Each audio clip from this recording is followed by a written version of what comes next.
বন্ধুরা, শুভ দুপুর। তোমরা সবাই কেমন আছো? আশা করি খুব ভালো আছো। আমিও ভালো আছি। দেখো বন্ধুরা, আজকে আমি রান্না করব। আমার রান্নার রেসিপি হচ্ছে বুইবুটুলি। দেখো, শীতকালে এগুলো খুব ভালো লাগে খেতে, আর শীতকালেই ওঠে। দেখো, আমি কেটেছি বুইবুটুলি, গাজর, বিট, আলু, মূলো, টমেটো, বেগুন দিয়ে রান্নাটা আমি করব।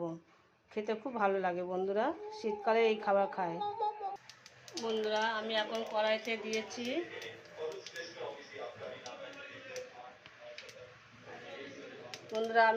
দিয়েছি তেজপাতা, পাঁচফোড়ন আর শুকনো লঙ্কা ফোড়ন দিয়েছি।